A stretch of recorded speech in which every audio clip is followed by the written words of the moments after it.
안녕하세요, 차플레이 이영빈입니다. 제가 오늘 만나보는 바이크는 BMW R1300RT입니다. 이 차 같은 경우는 여러분도 이미 잘 알고 계신 바이크죠. 경차 오토바이 사이카입니다. 이 사이카가 이번에 완전히 신형으로 새롭게 바뀌었다고 하는데, 이 BMW R1300RT 어떤 부분이 달라졌고 어떤 느낌인지 R1300RT 시승기 끝까지 함께 하시죠.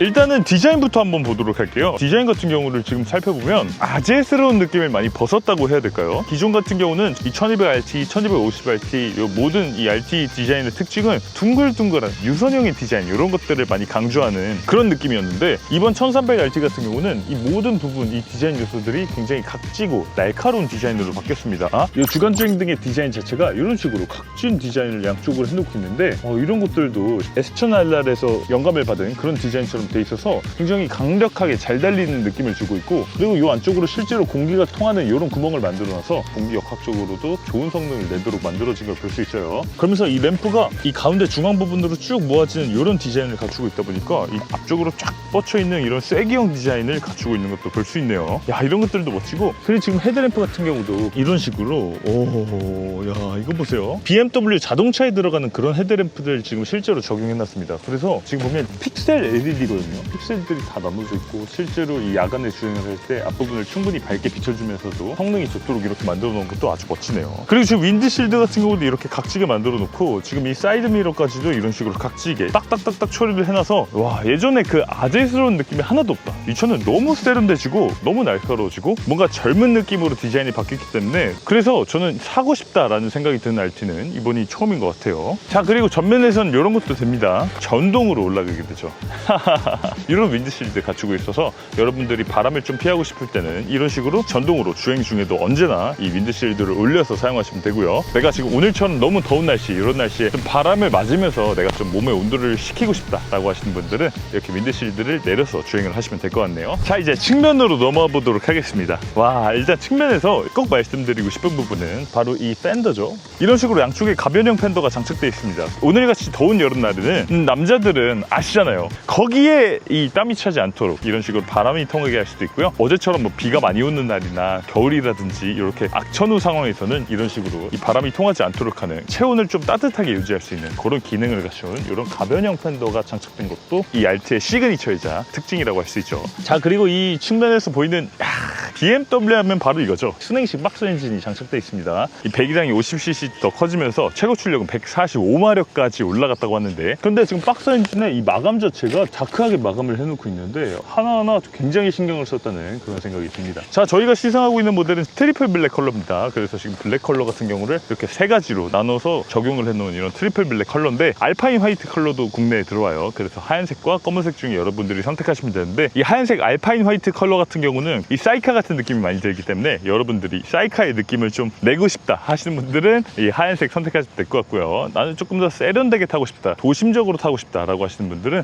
이 트리플 블랙 컬러도 아주 멋있다는 생각이 듭니다. 자, 그리고 측면에서 또 하나 중요하게 살펴볼 기능은 바로 이 사이드 박스죠. 이걸 누르고요, 이걸 당기면 열리는데, 그런데 여기서 이거를 이렇게 돌리면 사이드 박스의 용량이 더 늘어납니다. 이런 식으로 더 많은 짐, 큰 짐 이런 것들을 수납할 수 있다는 것도 1300RT의 아주 큰 장점이라고 생각되기도 하네요. 자, 이제 후면으로 넘어가 보도록 하죠. 탑박스를 기본적으로 갖추고 있습니다. 기본 제공되고요. 여기를 프레스하면 이런 식으로 손잡이가 나오고, 이렇게 하면 열립니다. 와, 제 헬멧을 지금 여기 실어놨는데 이거 어느 정도 공간인지 짐작이 되시죠? 제 헬멧 하나, 그리고 뭐 슬리퍼 같은 것들 이렇게 수납할 수 있고, 뭐 각종 뭐 제 카메라 가방이라든지 모자라든지 물 이런 것들을 다 수납할 수 있는 이 정도의 트렁크 용량을 제공하고 있습니다. 야간에도 볼 수 있게 이쪽에 램프를 달아놨어요. LED 램프를 달아놔서 이 안쪽에 있는 짐들이 다 보이도록 하는 이런 기능들도 아주 꼼꼼하게 잘 갖추고 있는 거 볼 수 있네요. 뒤쪽 디자인도 테일램프 굉장히 예쁘게 이런 식으로 장착되어 있고, 야간에 이 번호판을 잘 식별하게 하기 위해서 테일램프 아래쪽에는 이렇게 LED 램프가 또 위치하고 있습니다. 이 1400RT는 지금 외관에서 봤을 때는 아주 멋있어져서 저는 디자인에 있어서는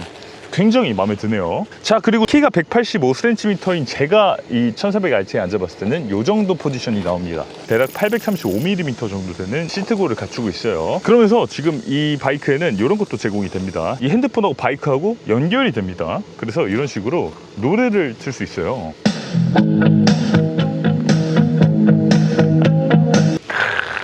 기존의 RT 대비해서 이 스피커 그릴이 훨씬 더 투명해졌어요. 그래서 이 안쪽에 이 스피커 모듈이 잘 보이도록 이런 식으로 디자인을 해놨습니다. 지금 뭐 사실 음질에 대해서 자동차처럼 똑같이 평가를 할 수 없겠지만 투어를 할 때 음악 틀어놓고 뭐 오픈 에어링을 즐기는 데에는 전혀 문제가 없는 그 정도의 이 스피커를 갖추고 있는 것도 볼 수 있네요. 또 이 차 또 다양한 기능들 그리고 주행 보조 성능 이런 것들을 갖추고 있다고 하는데 이 다른 것들은 제가 직접 시승을 통해서 여러분들께 말씀드려보도록 하겠습니다. 시동부터 걸어보도록 하겠습니다. 좋습니다. 역시 박스 엔진이죠. 1단을 넣고 그냥 그대로 출발하면 됩니다. 자, 그럼 본격적으로 주행을 한번 해보도록 하겠습니다. 이 1300cc 박스 엔진, 그러면서 최고 출력 145마력을 발휘하는 이 박스 엔진이 장착되는데, 이 기존 1250cc 박스 엔진보다 훨씬 더 이 부드러워지고 자연스러워진 그런 박스 엔진의 필링을 갖추고 있네요. 어떤 분들은 아마 이 엔진 필링을 그렇게 좋아하지 않는 분들도 계실 것 같아요. 그러니까 이 박스 엔진의 필링이 너무나도 부드러워졌다 보니까 기존에 이 박스 엔진에 약간 그 거친 맛이 있어야지 라고 하시는 분들에게는 약간 아쉬울 수도 있는 그런 부드러움을 갖추고 있는데, 이 어쨌든 RT라는 자동차는 투어러 아니겠습니까? 이 부드럽고 편안하게 주행하는 자동차라는 점을 생각해 본다면 이런 부드러움은 저는 납득이 된다라는 생각이 들기도 해요. 일단 주행 모드를 다이내믹 프로로 놔두고요. 자, 가속! 오!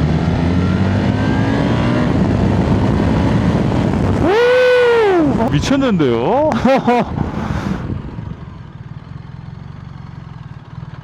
자, 박스 엔진 느낌 다시 한번 가속! 우와! 바퀴 돌렸어!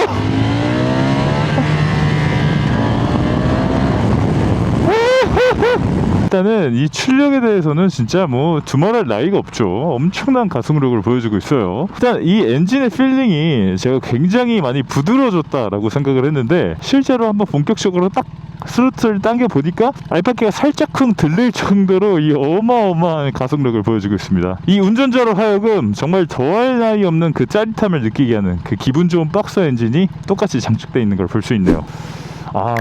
자, 그러면서 이 바이크 같은 경우는 기본적으로 자동 변속기를 탑재하고 있습니다. 그래서 여기 드라이브, 매뉴얼 버튼, 이 버튼을 누르면 자기가 알아서 지금 변속을 하고 있죠. 감속을 했을 땐 이런 식으로 자동으로 이 다운시프트가 되는 모습도 볼 수 있습니다. 일상적으로 투어를 하는 상황이라든지 아니면 뭐 일상적으로 주행을 하는 모든 상황에서 이 편안함이 굉장히 많이 좋아졌습니다. 그리고 자동 변속이 될 때 이런 식으로 한 번씩 뻥 이렇게 쳐줍니다. 약간 변속 충격이 있어요. 업시프트를 할 때 웅웅 이런 식으로 하는 약간의 변속 충격이 있는데, 어떻게 보면 자동차 DCT라든지 MCT 미션에서 봤던 그런 느낌이 여기서도 드는데, 이런 느낌이 저는 오히려 안 들었다면 섭섭했을 것 같아요. 이런 느낌이 있기 때문에 내가 아직도 기계를 조작하고 있다는 그런 느낌이 들거든요. 이 차가 비록 자동 변속기가 되면서 굉장히 편해졌지만 그럼에도 이 최후의 이 다이내믹성은 잃지 않았다라는 증거처럼 보여지기도 해서 저는 굉장히 좋게 느껴지기도 합니다. 아니, 바이크에서 자동 변속기라니. 바이크의 자동 변속기는 나온 지도 얼마 되지 않았고 조금 기술적 완숙도가 떨어지지 않을까요? 라고 생각하시는 분들도 분명히 계실 것 같은데, 제가 지금 이렇게 다양한 상황에서 시승을 해보는 상황에서는 그렇게까지 이 기술적 완숙도가 떨어진다고 느껴지지 않습니다. 일상적으로 주행할 때는 아무런 그 불편함을 느끼지 못할 정도로 아주 부드럽고 자연스럽게 잘 작동해주는 걸 볼 수 있어요. 그러면서 지금 이렇게 변속 충격도 살짝 주고 있어서 내가 그럼에도 불구하고 이 기계 장치를 조작하고 있구나 라는 그 최후의 이 다이내믹함은 살려놓고 있는 걸 볼 수 있네요. 여기 클러치가 없다는 게 굉장히 낯설기는 한데, 대략 거의 지금 이 바이크만 500km 넘게 주행을 해보고 있거든요.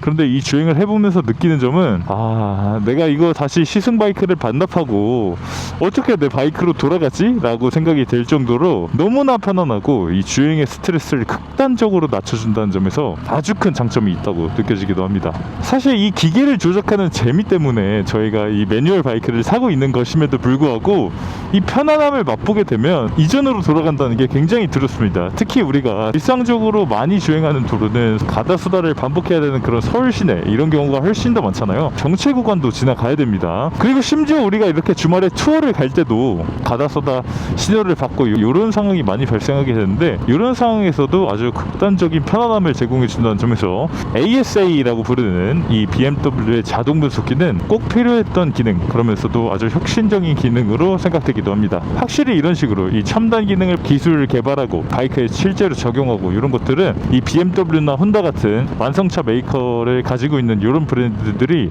확실히 잘한다라는 그런 생각이 들기도 합니다. 저는 아무튼 이 자동 변속기 굉장히 만족스럽고요. 그럼에도 불구하고 여러분들이 매뉴얼의 기쁨을 좀 느끼고 싶다 하시면 다시 이걸 눌러서 이런 식으로 매뉴얼 모드로 변속을 하시면 됩니다. 이 클러치는 없지만 발로 원하는 단수를 이런 식으로 조절을 할 수 있게 되는 거죠.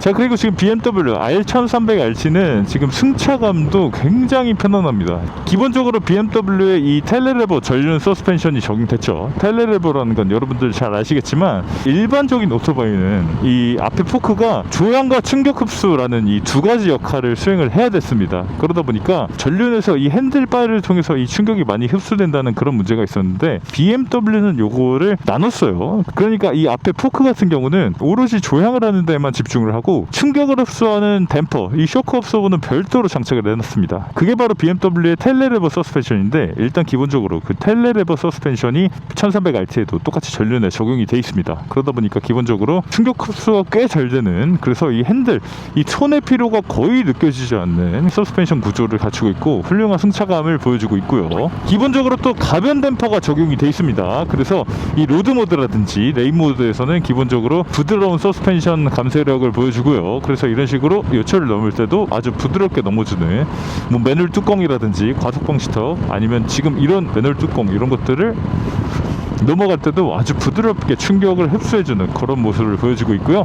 반면에 모드를 이런 식으로 다이내믹 프로까지 스포티한 서스펜션으로 바꾸게 되면 이런 식으로 조금 더 이 댐퍼의 감쇄력을 단단하게 만들어줍니다. 여러분들이 펀 드라이빙을 할 때라든지 아니면 조금 더 스포티하게 빠르게 고속 주행을 할 때 이 차가 훨씬 더 안정감이 있는 승차감으로 느껴지도록 그렇게 만들어내고 있습니다. 이 편안한 승차감과 단단한 승차감 두 가지를 이 모드에 따라서 선택할 수 있다는 점에서 아주 훌륭한 서스펜션을 가지고 있다라는 생각이 들기도 하고요. 여기에 추가로 한 가지가 더 있습니다. 야, 뭐 바이크에 이렇게 기능이 많아?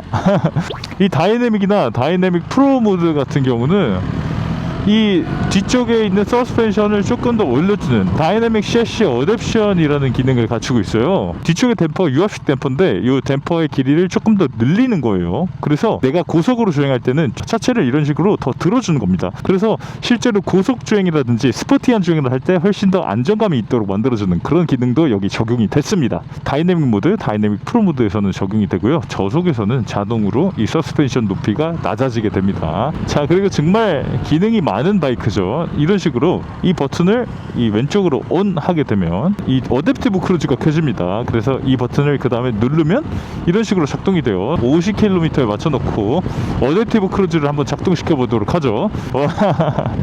이런 식으로 하게 되면 기본적으로 앞차와의 차간거리를 조절을 해주는 거예요. 그래서 제가 지금 이 오른쪽 스로틀에서 손을 놨음에도 불구하고 이 시속 50km 속도에 맞춰서 주행을 해주는, 앞차와의 거리가 가까워지면 자동으로 감속도 해주고 가속도 해주는 이런 어댑티브 크루즈도 갖추고 있습니다. 야, 옛날 같으면 오토바이 어댑티브 크루즈라니 그게 말이 되는 건가 라고 생각을 했었는데, 이제는 바이크에도 자동 변속기가 들어오는 그런 시대다 보니까 이런 식으로 어댑티브 크루즈 기능이 들어오는 것도 볼 수 있어요.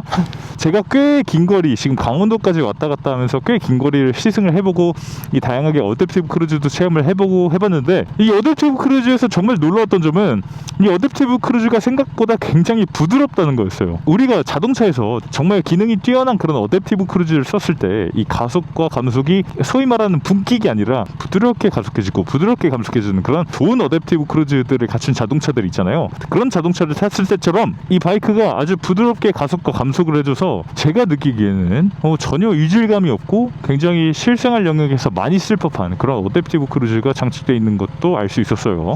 다만 이 어댑티브 크루즈는 시속 30km 이상의 속도에서만 작동이 되고요. 이런 식으로 지금 E클래스가 갑자기 끼어든 상황에서도 자기가 알아서 이런 식으로 앞차와의 거리를 인식해서 속도를 줄여주고 있습니다. 지금 이런 식으로 네, 이런 식으로 속도를 감속했다가 지금 차가 빠지면 다시 한번 자기가 시속 50km 속도에 맞춰서 가속을 하죠. 저는 투어 다닐 때 이 어댑티브 크루즈를 꽤 적극적으로 사용할 것 같아요. 야, 여러분, 바이크에 어댑티브 크루즈까지 달려있는 세상입니다. 참 세상 좋아졌죠. 네, 지금까지 이렇게 BMW R1300RT를 시승해봤는데요. 일단 제가 너무 좋은 부분만 말씀드린 것 같긴 한데 그 정도로 저는 만족스러운 바이크였습니다. 그럼에도 아쉬운 점이 없진 않죠. 사실 이 바이크의 아쉬운 점은 바로 가격입니다. 알파인 화이트 모델, 이 하얀색 모델 같은 경우는 4,290만원, 저희가 시승한 이 트리플 블랙 모델 같은 경우는 4,380만원입니다. 우리나라에서는 그랜저 값이죠. 이게 그랜저 값이라고? 라고 생각되기는 한데 그럼에도 불구하고 여러분들이 즐기실 수 있는 이 바이크 중에서는 이게 최고의 럭셔리함, 그리고 편안함, 그리고 즐거움을 모두 다 제공해 줄 수 있다는 측면에서 여러분들이 충분히 구매 고려를 하실 만한 바이크로 느껴지기도 했습니다. 오늘 샤플레이는 여기서 인사드리겠습니다. 이영빈이었습니다. 감사합니다.